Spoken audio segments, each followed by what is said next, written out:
one loves person two. Guess what? Shenanigans ensue. Person one hates person two. Guess what? Still shenanigans ensue. Person one fake dates person two. Guess what? You guessed it. Shenanigans ensue. Co-host one reports a co-host two. The name of the show? Shenanigans ensue. Yeah. Hello, I'm Jasmine. And I'm Jane, and welcome to Shenanigans Ensue. A podcast where now all you have time for is to make me fall in love with you. That's not all I do. I gave a penguin a bath today. And a cute penguin it is. Oh, that he has to give another bath to because of the Sunday. Yeah, why'd you give him that whipped creams? Right? Like, just give him the treats. The fishes, why did you leave him unsupervised with Literally. a fish Sunday? Each episode will watch a rom-com and discuss its merits as a member of the rom-com genre. We'll cover well-worn classic, hidden gems, and everything in between. We'll give you our unsolicited opinion on every trope, caper, and flim-flam the film used, or maybe abused. And of course, the shenanigans. Yeah. Shenanigans! I'm very excited about this one. Today, we are rounding out the Drew Barrymore and Adam Sandler trifecta. Yes, we've completed the Trinity.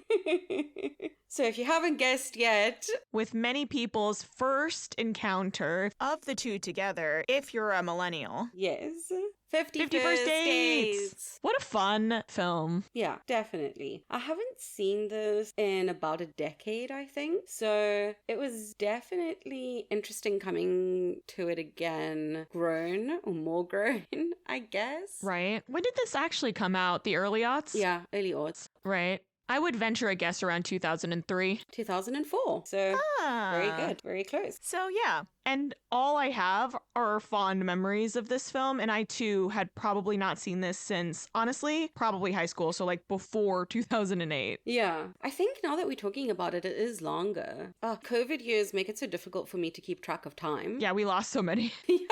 She laughs in an existential crisis. Anyway, yeah, I think it maybe was around 2010, 2012 that I've last seen this. But I have very many fond memories. It was still a lot of fun on the revisit, but there was a lot that also was like, Yeah, there's things that would be done differently nowadays. But honestly, it aged pretty well. Yeah, relatively. All Yeah. things considered. I mean, the issue is basically a singular character. Yes, and once you start pulling the thread at the premise of how much of a nightmare, a living, waking nightmare it is for Lucy's character, you just shouldn't pull on that string, which is what I did Yeah. for the first time, Yeah. But still a lot of fun, a lot of familiar faces. So many more than I even realized. Right? The chemistry between Adam Sandler and Drew Barrymore is just unmatched. It's quite amazing, which always makes it more enjoyable to watch. Yeah, for real. Yeah. Just in case you've forgotten or you never saw this, let's give you the plot synopsis. Vet Henry meets artist Lucy in a diner and they have an immediate connection. What they don't know is that Lucy's short-term memory is non-existent, so she doesn't recognize him the next day. Shenanigans ensue. This is so interesting. Yes. I also thought a lot more about the kind of ethical nightmare this could be on this rewatch. Mhm. And they handled a lot of it pretty well. I think tonally, the way they play it really helps. Yeah. While at the same time also like acknowledging that it is a big deal and it's a serious thing. But because of Adam Sandler's goofiness, and Drew Barrymore is so sweet, but she also doesn't take a lot of Henry's shit in this. Like, she calls him out on a lot of things. He's Yeah. also not successful every time with all the interactions that they have. So that does give it some balance. But much like you, 2, I was just like, oof, super yikes. Super yikes. Yeah, it's hard, right? Like, I thought a lot more about the realities of the situation. So Yeah. obviously this is fantastical and they've created a fake diagnosis to explain it away, but it still is very interesting as a thought experiment. Yeah. Assuming this woman has any sort of traditional wants or hopes for her life, and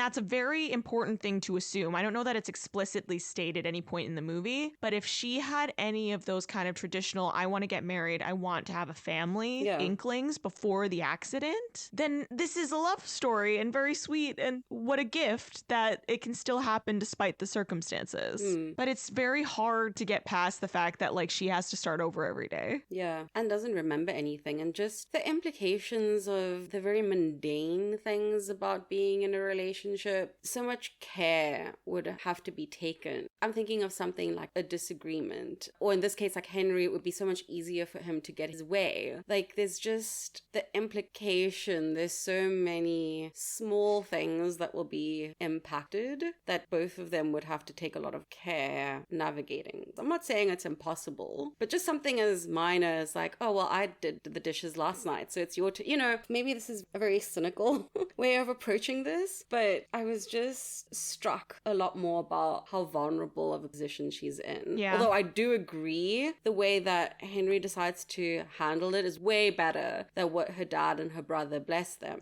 were doing for her. She was just trapped in the same day over and over and over again. But that's the hard part, right? Like, assuming that you would, without any other basis of understanding or any other like historical evidence of what is the best path to take, treating her like someone who has dementia or Alzheimer's, it makes sense. Like, I grew up with one of my best friends' grandmother lived in her house with them, and she had Alzheimer's, and it was quite advanced. She didn't remember her own granddaughter anymore, thought that was her daughter. Lots of things got mixed up. And the kindest thing to do by current medical standards is to pretend that everything they say is correct and to just kind of go along. Yeah, which it's so tricky, right? Because I've had contact with people who struggle with dementia and Alzheimer's too. And yes, that is, but they are much older. Like, Lucy is so young. I don't know. It struck me a lot more that she's just stuck in the same day every single day. And you could argue she doesn't know the difference. But what if she had aspirations to travel or to have an office job or to be a lawyer? You know, luckily her career path was a little bit more flexible, but she doesn't even get to teach anymore. Yeah. It's just, I was just thinking about it a lot more in this watch and felt so sad for her in so many ways. It is extremely sad. Yeah. But that's kind of why I'm also willing to, despite some of the ethical gray areas around it, I'm significantly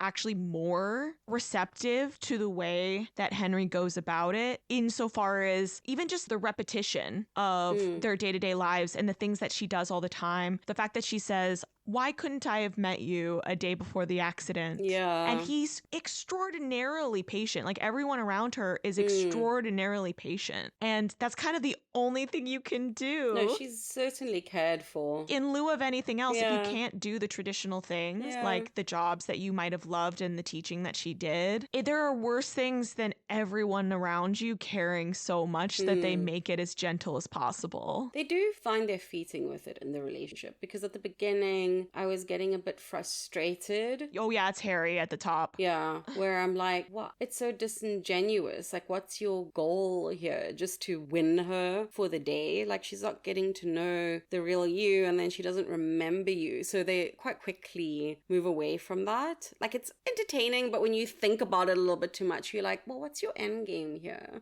To win her over every day?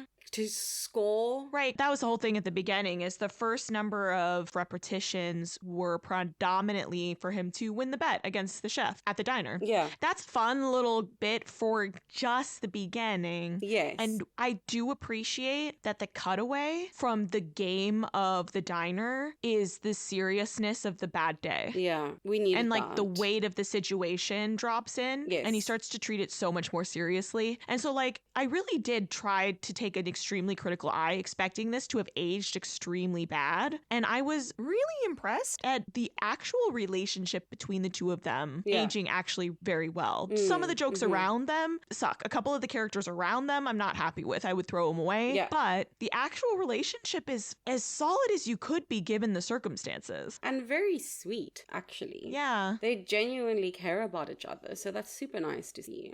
Well, I think that's enough of the general thoughts. We can jump into those tropes. Oh my gosh. Okay. We've got a meet cute, and then another meet cute, and another and multiple meet other meet cutes, and a meet cute every day for the rest of their lives. Yes. 50 meet cutes. We've also got many montages. We have music doing the most. We have the one I forgot existed in this film, the reformed Playboy. We have best friends. We have a time loop. We have a dramatic chase. We've also got amnesia. Yes, that is a trope. Usually it ends, but not this time. And we have meddling animals. So many animals. Where do you want to start? Let's hit some of those multiple meet cutes. Starting with the meet cute and then hitting a couple of the multiples. Because what is fun with this premise is that we have a lot of opportunity for them to re-meet each other with varying levels of success. And because there's so many meet cutes and because it resets every day, it means we got not one, but 2 meet cute montages. One in the diner and one on the road. Like, unbelievable. So the very first meet cute is in the diner where Lucy's doing what she usually does, which is creating structures out of her pancakes. They vary from tent to log cabin. Yes. I appreciate the creativity, but your waffles are cold, and cold waffles are not fun. Anyway, that's neither here or there. She doesn't eat them anyway. She never does. She is struggling with the door of her structure, and Henry moves over with a toothpick and puts it through and fixes her problem. And they have some fun banter, and she invites him over, or they join each other for breakfast, and it's cute. And they just keep talking and talking and talking until they like switching over to lunch shift, and then they linger in the parking lot. And then she says, "Would you like to have breakfast again tomorrow?" Super cute. They're both super happy. They both do a little victory dance on either side of a delivery truck, and then the truck moves away and they get caught and they're embarrassed. Yes. It's very sweet. So sweet. And then the next day happens, and bum bum bum. She has no memory of the encounter. Yeah. And is super freaked out, understandably, because he walks up to her and he's like, "My hands are super fishy today, want to have a whiff?" I mean, if a stranger came up to you that hot, Yeah. I'd be really put off. I'd be really creeped out. I'm like, why would I smell a random person's hands? Right. Oh, do you know what I left out of these collective tropes? Manufactured meet cute. Right. Everything after the first one is a manufactured one. Yeah. Especially when it gets like real ratcheted up is when her dad tells him not to go to the diner anymore. And he's like, "Bet, then I'll just catch her on the road after." Loophole. Right. The non-diner Oh, gosh. loophole. That's what I wrote down. Yeah. I love that. I did appreciate as well the fact that he's like, "Oh, I'm going to show you, I'm going to win these $20," and does the same trick with the toothpick. And it is not well received by her at all. Which I'm also like, girl, fair. Why is he touching your food? You don't know where those hands have been. It's a complete stranger. It is fun to watch, though. Like you were saying, there is a bit of snarkiness on his end at the beginning. Like, well, I know you weren't going to eat it anyway, so why are you upset it worked last time? He's still a playboy at the beginning. There's this aspect of the game, wanting to win that he still has. And to watch that exterior slowly get chipped away is very interesting. Also, a nice payoff was when he's pretending to cry because he can't read, or he's pretending that he can't read, rather, to get her attention, and she comes over. And I'm thinking, like, why are you not questioning this at all? And the payoff is then at the end, he's like, "Okay, bye." And she's like, "Wait, what? That's it? Like, you went through all this trouble and now you're not even gonna ask me for my number?" Like, right. That she knew, like, she saw through it. So funny. Yeah. And she's like, "No, don't worry about it. I got my ego boost. Bye." She's like, "He was so desperate to meet me, so I was like, well, maybe I'll entertain him for a bit." Especially because he was so desperate to meet her, he lied about not being able to read. It's crazy. The most embarrassing, dramatic, public way he could have thought of for the diner. Crazy. So good. So funny. Do something like, oh, I've never been here before. You seem to know all the stuff. Could you recommend something? As opposed to dramatically fake crying and pretending you can't read. He did try a bunch of other things. He tried gentle approaches. He tried asking her opinion on things. So he's like, okay, so instead of going to you, because that's not worked so many times now. So he's decided, okay, I'm going to make it so uncomfortable for you that you're going to have to come to me. You know, honestly, he tried something new. Sometimes you just got to mix it up. That was a big swing.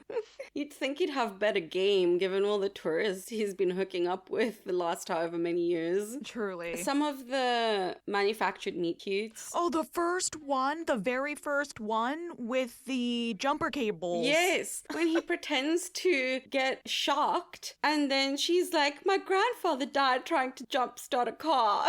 And he's like, oh God, I'm so sorry. And she's like, I can't believe you fell for it. That. There's a lot of giving him the business back in their dating. Yes, it's fantastic. Now that we're talking this through a bit more, I like the fact that she doesn't fall for the heavily manufactured meet cute. Like when Rob Schneider's character is beating him up and she comes and like, she really takes a bat to him. Yeah, thankfully she keeps a metal bat in her trunk.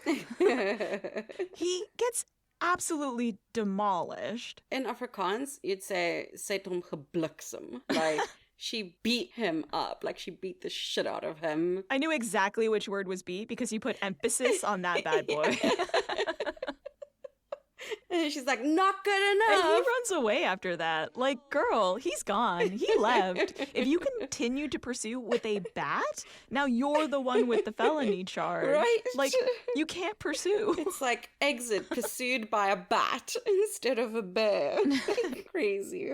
Then Henry using the penguin and Lucy drops something, so she drives over, not on top over of the penguin, but like over the penguin, you know. No like, penguins were harmed in the making of this film. No. It's so cute. In his little sweater. Oh, it's so cute. And then he's blocked the entire street and is dressed as a construction worker. Where's this uniform coming from? I don't know. He spent hundreds of dollars on safety cones and costume rentals in order to make this whole entire ruse look believable. Yes. And then it's not even a good game because you are at work. So you can chat and whatever. Is your plan to get her number then and then, or be like, my shift is ending in 5 minutes. What are you up to for the rest of the day? You know what I mean? That is the part that's confusing. And the dad asks about it, right? He's like, so what's your end game here? Yeah. When he pretends to be kidnapped and tied up, and when a car comes up and he's like, oh, it's not her, he sits like upright and he's like, oh, don't worry, I called the police, help is on the way. He's reading a newspaper while he's still tied up with duct tape on his mouth, and then surprise, it's the family. It's the dad and the brother. And then that starts a whole new problem as well, where the family have to real talk him. Like, okay, if you're gonna keep doing this, we have to talk about it. And make the reality of it hit. Oh, and before I forget, surprise, Sean Astin is the brother. When we do finally see them all together in the home and we watch a day in the life of this family, especially at the beginning, that first iteration when she goes to bed and then the dad and the brother go and reset her entire life. That reset montage. Oof. The dad rewraps his own birthday present and they throw away the leftover cake in the back trash so he won't see it. And then the two of them spend the evening repainting the back shed so she can have something to do in the middle of the day. It's basically just a built-in babysitter because they can't entertain her the entire time. Yeah, it's really rough. It made me so sad for her, but also for them because they just as stuck as she is. She mentions it at some point that the two of them used to go on fishing trips for a long extended periods. They haven't been on a fishing trip in a year. They can't. They also have to do the same thing every day. They're doing it as a kindness so that she doesn't get hurt, but there's no one to pick up the slack for them. You can see the caretaker fatigue build, like the brother getting snarky about the recording of the baseball game. Mm-hmm. He knows exactly what's going to happen, so he prophesizes the next play down to the He detail. bets. Like, they don't bet money, but he has a bet on it. Right, because she doesn't know that he knows Exactly. everything. And you can see the tone shift. Yeah. It's really sad. The weariness of, oh, Dad, why don't you watch the Vikings game while I paint your workspace for you? And it's like, that's a great idea, sweetie. And he's got to have watched it, what, like 200 times? Yeah. Where do you want to go? We've already covered a couple of the montages. We may as well hit the rest of them. Sure. Like Playboy Henry Roth's many sexcapades. This is actually such a fun montage that I forgot about. Yeah, I really forgot that he was a reformed Playboy. And I don't usually like the reformed Playboy arc because they can be kind of gross and the turnaround doesn't feel justified. But this one was fascinating because they built a good amount of backstory, that his heart was broken. He talks about it with his co-workers. And he's only wooing women that are visiting and lonely. It's not really ego-driven. And he's almost providing a service to these vacationers. It's like a silly fantasy they can leave with. And now they get to go home and tell their friends about their tropical hookup with this international spy or whatever. They get to have their fling. I get to do my thing. And the montage with all these different women shows that he doesn't have a preference. Like, it covers a wide range of different women. Yeah, totally different types. And it establishes the character very quickly. And they did a similar thing at the beginning of Players where Gina Rodriguez's character says that targeting a visitor is providing a service. Yeah. Because they are giving them a fantasy. They know you're a liar. They know none of this is real. And maybe because this is in Hawaii and you flew like 4 hours minimum to get there and you're never going to go back, that made it feel a little bit different because I didn't like it in Players. And here I'm like, It's really demonstrated when after Henry has met Lucy and he is on a date with this woman who Rob Schneider's character wingmans him on. I don't know. I just call her Fishbowl Girl. Yes. And then Henry comes clean with the whole shtick. And she's just like, well, this is my last night. So can I just pretend that you didn't say all of that and like we can hook up anyway? He can't. No, you can't. So it's really driving home the fact of like, it's fantasy. Yeah. And that he's finally met his match. Yeah. And then at some point, Lucy has a, quote, bad day. And there's a bit of a montage of the family going around fixing it. And here's the photo album of the accident, just in case a day like this. The fact that she turns the corner in the car and the dad knows immediately it's a bad day. And they have to prepare the house for it. That also made me so sad, where it's like they've also done this so many times. At least a few. Yeah. And then at the end, we have, of course, the they've broken up and are living separate lives sad montage. Her ending up at the aquarium by some happenstance one day. Oh, gut-wrenching. Watching her walk by and not recognize The him. hope that he has. Heartbreaking. At this point, it's almost obligatory. Oh, yeah.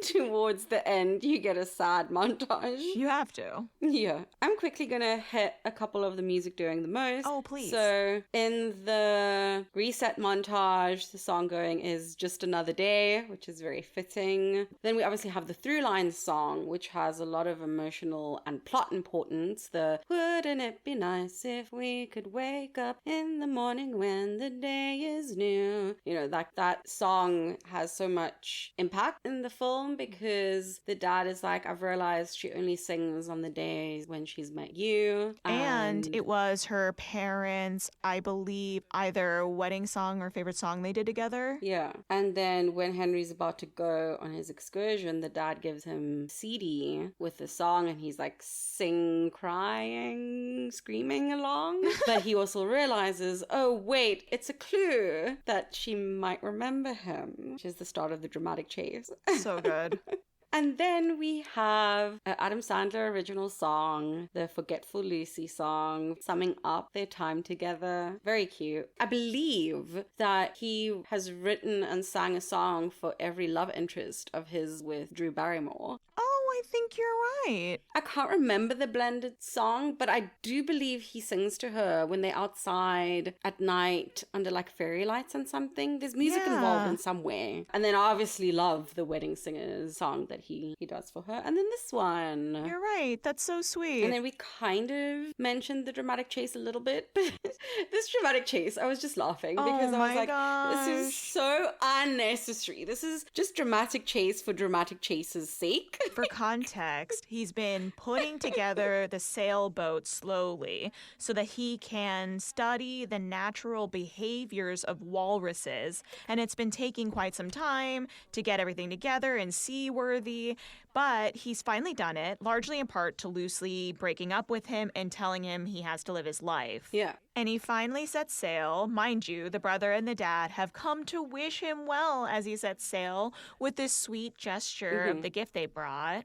And so he takes the CD, the gift from the dad, and has the realization. So he like turns the boat around, which the boat is the widest possible turn you can imagine. And then rushes over to the center, bursts into the room where she's teaching. It's like, Lucy, do you have any idea who I am? And she's like, no, I'm afraid I don't. And then there's this beautiful sweetness where you can see in her eyes that she does, but the truth is she doesn't. Not really. No. And then she says, come with me. So they walk into the next room. And his face is everywhere. It's filled with dozens of canvases of paintings of his image. She's remembered him in her dreams. He managed to work his way into her subconscious in such a way that in the circumstances we've been given, this is a real show of love on her end. Yeah. Drew Barrymore's acting in that moment Incredible. is just incredible. There's a lot going on in her reaction, but it's quite still as well as she takes it in. Her acting is really, really good in that. Yeah, it's so beautiful and subtle. Is there another trope you want to hit?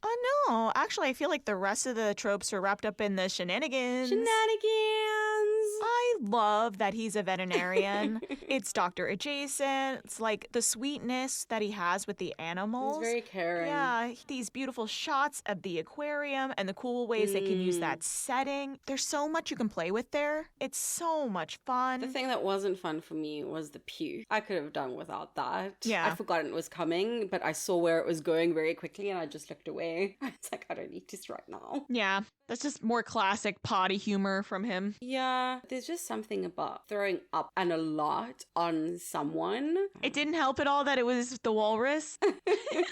No. I can't get mad at Jocko. I love Jocko too much. I do love Jocko. I'm just talking about the choice to include the projectile vomiting in the first place. And I was like, this is not proportional. Yeah, I could have done without the coworker there entirely, or just a different kind of coworker. But that's an Adam Sandler film staple, is this over-the-top secondary love interest. Yeah, and how they handled that character as well. Because I hated the weird back and forth with the coworker that they put. Yeah. Yeah, that bothers me a little bit. And the questionings of their gender and all of that, like they handled someone else whose gender wasn't particularly clear way better in a movie that's older, also with Adam Sandler and Drew Barrymore. So, yeah, they handle it way better in The Wedding Singers. Yeah. It's one of those things, too, where I feel like actually, weirdly, more care was taken for this kind of conversation in the 80s in a weird way. Right. And then I think that we had a weird time period in the aughts where people really were like, no, racism and bigotry is over. None of it exists. There was like this interesting, we voted for a black president shortly after this. We did it. Everyone is equal now. We fixed it. We fixed systemic racism. Yeah. Right? Like they really believed that at that kind of time period there. Yeah. You can see rolling back the tape that clearly that's not the case. No.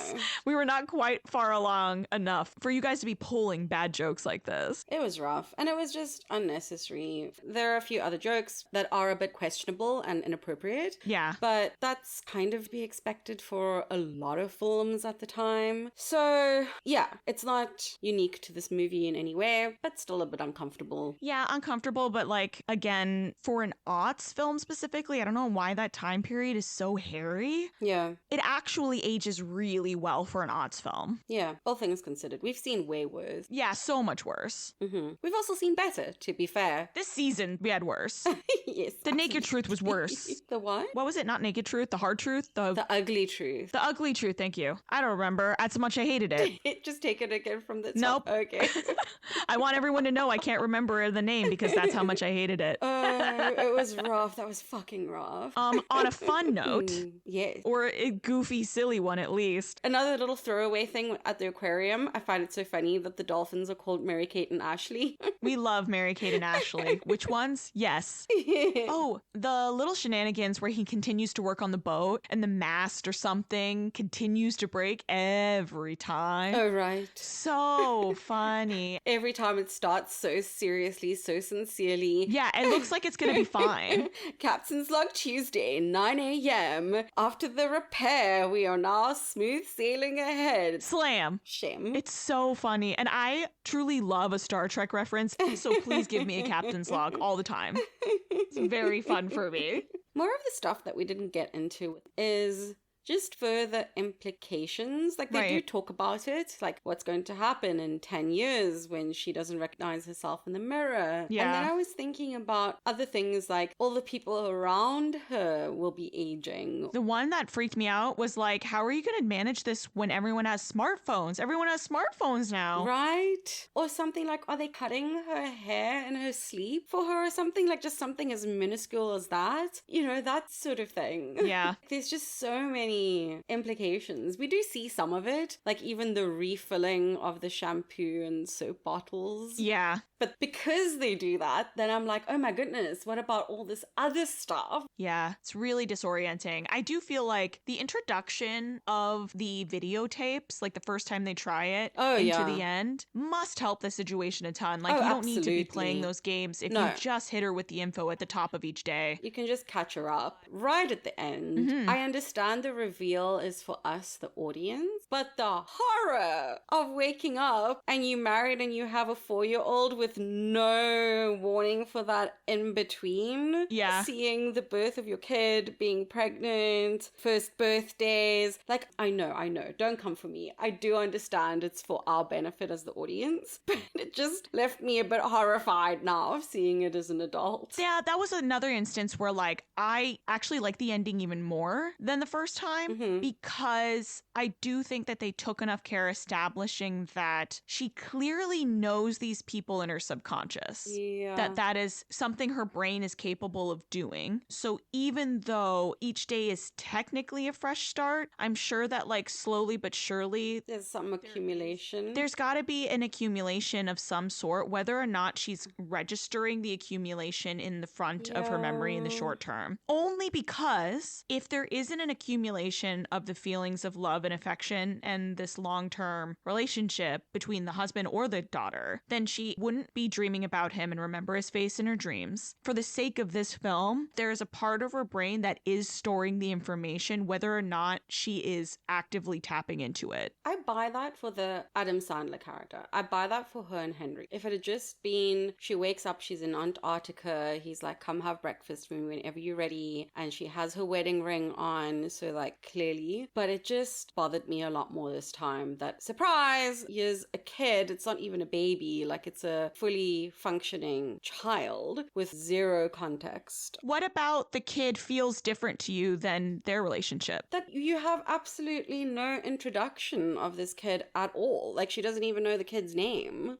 That's wild to me. I guess I would assume that, like, they would have put it in the film moving forward, but is there not a single video in it or a picture? No, there's absolutely nothing, because the reveal is for us as the audience. And I think it's just because I've seen so many of, like, friends and family members going through pregnancy now, and how much that changes your body and how much that rewires your brain and affects you emotionally and physically. And, you know, unless I have to headcanon, they had a whole separate video for her while she's going through pregnancy. Oh, absolutely. They redo the video, I assume, every few months. But then why not at the end just include, I know I'm splitting hairs on this, but like, why not not then just include at the end like family photo or like welcoming this kid then? Like, then I really don't get it. Like, no picture of the kid, nothing. Yeah, the picture of the kid should have been a part of the montage, but in the same way they negotiated what goes onto the camera and the filming together throughout the course of the early days of it, my assumption is that it changes over time and that she probably requested, like, here are the things that have worked the most over all of these years. We don't know what's inside the cabin. We don't know what pictures are there. She also keeps her own notebook. So we don't know that she's not doing the notebook and has all the info in the notebook. Sure. We don't know that they haven't negotiated what's most useful in that first introductory film and what's too much information in the first film every morning. I don't know. I do know that I'm splitting hairs on this, but I'm just like, that's a massive piece of information. Yeah, I'm willing to be like, this is the happiest possible ending, assuming that these are all things that she sincerely wanted. And we have to assume that that's the case. Otherwise, this is a horror movie and we're not watching a horror film. And this is where I have a little bit more leeway for the not including where we are. There, I'm assuming that it was something that they discussed. It's like, we should go now while our daughter doesn't have to start school yet. So I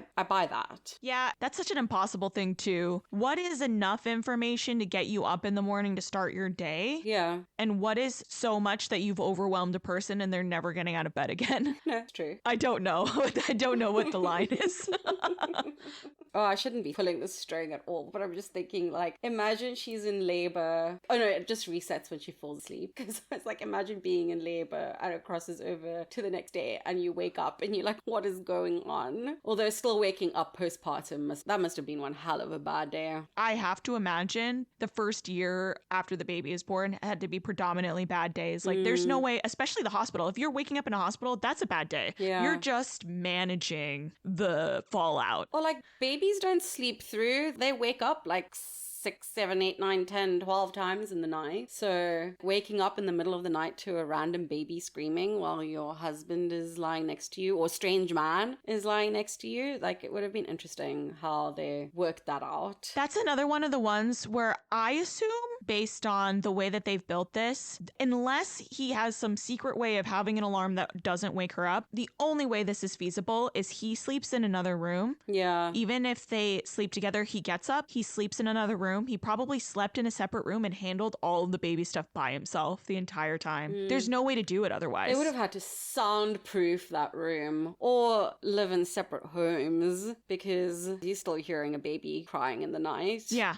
Anyway, like I said, mistake I made with this rewatch was pulling at some threads that didn't need to be pulled at for the sake of enjoying this movie. Yeah, they simply can't answer all the questions. No. But I think, and this is why I'm willing to give it the space, is I think they do lay enough foundational work that we can make a lot of those assumptions that, like, they work together on the next iteration of the film after he makes the first one. Yes. They work together on the plans moving forward. They clearly agree that they're going to go and do stuff on the boat and his research is going to happen to the point where dad comes along. Yeah, that was very sweet that grandpa's there. I also really like the fact that we see her having her own diary too, where he's like, oh, don't you like the film? And she's like, no, I do very much, but it feels like someone else telling me about my life. I started the diary so that I'm hearing it from me. And then she also gets to choose what she includes or not. So no, they do navigate it very well. And they do the edit together on that one day. So I have to imagine that, like, if she kept a diary the entirety of the pregnancy, after the pregnancy's over, after she's healed a bit, I have to imagine there was a day where they did an audit on the whole pregnancy and they came up with a version that was going to be palatable in a short period of time. Yeah. If they're auditing regularly so that they can keep consolidating information so she can move forward through life as well as possible, because they've already done the foundational work, I'm happy to assume that they continue to do that. Yeah. Some more fun shenanigans is when he comes into the diner and Sue says, aloha. And he's like, oh, aloha to you too. And she's like, no, not aloha, hello, aloha, goodbye. You gotta go. You're making everything worse. The recurring thing with everyone going on with Henry about his egg-shaped head. Very funny. And one of the many portraits being like an egg, a white egg. On a neck. On a neck. That was very funny. It's so funny. It's such a satisfying payoff to that bit. When they wake up in the morning, he's just asked her to marry him. Oh, And he's yeah. like, you can't fall asleep, you can't fall asleep. And she's like, oh, I'm not falling asleep, I'm just resting my eyes. But they fall asleep, they wake up, She's obviously horrified and She knocks him out cold. not afraid of violence. And then the doctor comes over and is like, no, Lucy's fine. Your head is fine as well. Although, was it always egg-shaped before she beat you up? I write so many egg references. In this film, canonically, Jocko is in a 4-way polyamorous relationship with 3 other walruses, and that is really funny to me. Jocko is just a vibe. The little kisses right at the So end, the funny. button of the whole film where they blow kisses, is so cute. And the other end where they're kissing back and forth is so cute. Yeah. Well, if that's everything. Oh, I have one more. Okay. My final throwaway is what an absolute delight that while at this absolutely pointless golf scene, a scene that they clearly built into this film for this reason and this reason alone, did they have Rob Schneider's character do the Happy Gilmore swing so that Adam Sandler could say, wow, what a stupid ass looking swing. Yep. Just love an Easter egg. So with that, I'm ready to move. To a fun Fun fab fab fail. fail. It's fun. Yeah, it's a fun. Take out a couple of the icky jokes that I don't love, but I've given other films where I say, take out these 2 characters or this one scene. Yeah. And it's fun. Yeah, I enjoyed it way more when I was a teenager. That's also understandable. There were a lot of things that I was way more aware of coming into this as an adult. All that said, I still really like the relationship the 2 of them built. I love the chemistry that they share. It's still funny. It's still very entertaining. And then, yeah, there's just a couple of things where I'm just like, ooh, okay, that's a bit rough. But overall, it still holds up really well. It's an iconic rom-com for a reason. Yep. It's the most well-known of the 3 Adam Sandler and Drew Barrymore rom-coms for a reason. And yeah, it's still fun. Oh, so now that we've done the trifecta, shall we rank them? Yes. I can go first. Do you want to do it at the same time? It's probably the same. Might be. I don't know. Yeah, it's gonna be the same. Yeah. Which is... What is the best way to say this? It is in, like, number 1 at the top. Yes. Going backwards Yes. in time. Yes. Yes. I hadn't even thought of it like that. Absolutely. Yeah. Backwards in time. The Wedding Singer, 51st Dates, and Blended. We did not discuss this beforehand, just so you know. Yeah.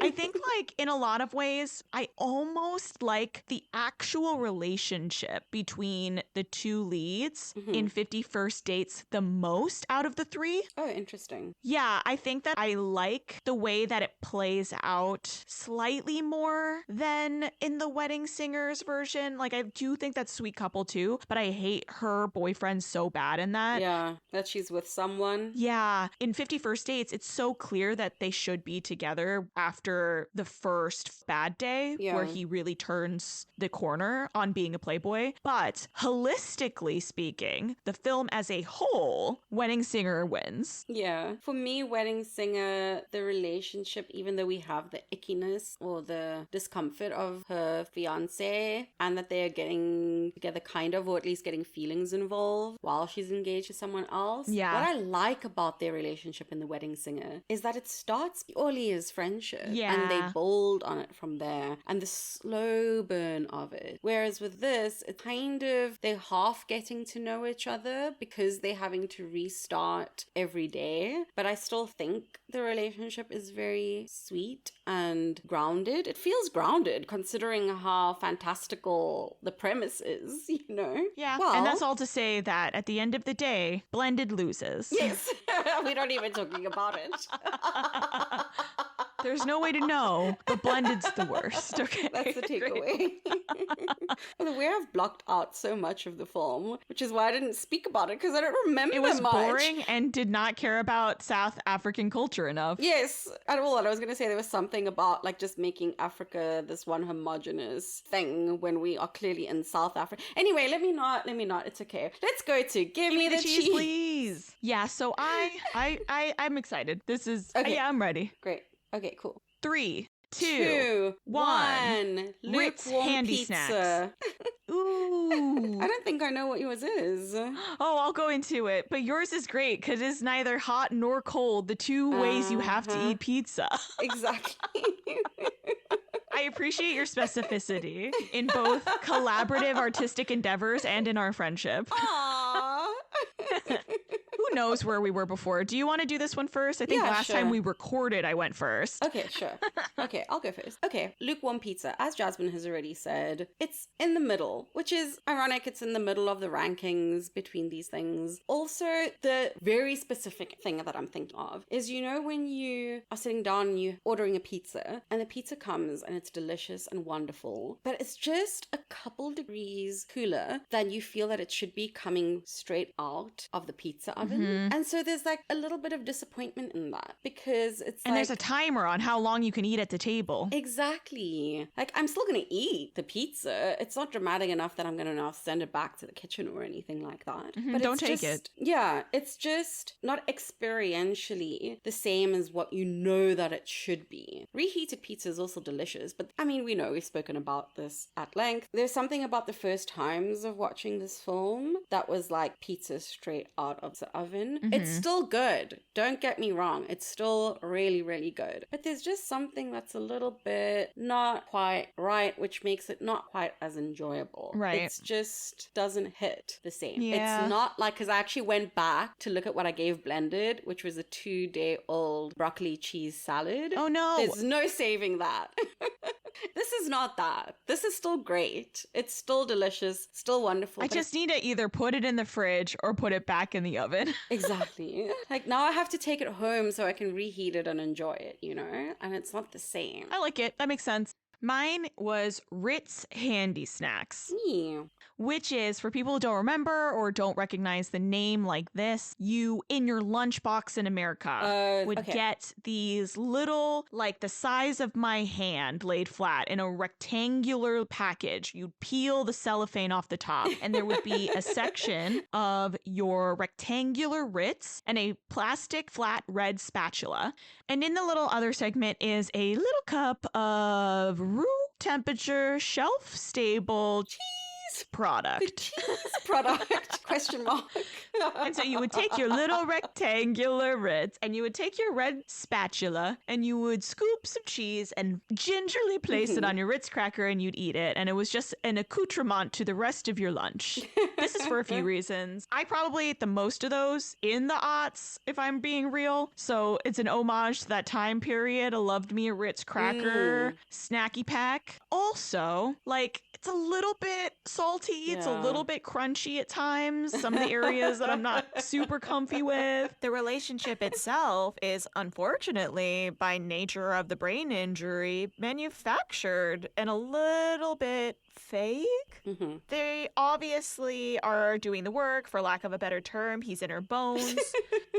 She remembers him in a chemical or cellular way that we can't quite explain, but it has to be manufactured. It has to be shelf stable. Yeah. At the end of the day, though, I do love fake cheese in the right context. And so, therefore, this film is a Ritz Handy Snack. Oh, I like that. Yeah. Well, everyone, there you have it. That was our discussion of 50 First Dates. Let us know your thoughts on the movie, any shenanigans we may have missed, or what cheese you think it is. You can follow us on Instagram at shenanigansendsouppod, or you can email us at shenanigansendsouppod@gmail.com. We hope you'll join us next time, and until then, Nothing beats a first kiss. Bye. Bye. Do you know what also should become a trope? Huh. Adam Sandler being in shorts. Oh, no, addendum. Adam Sandler being in cargo shorts. Right. Man loves a pocket. And yet I don't think I remember him taking things out of said pockets. Not once. He just loves having the option. Men do have this option with their clothing. I'm not salty about it at all.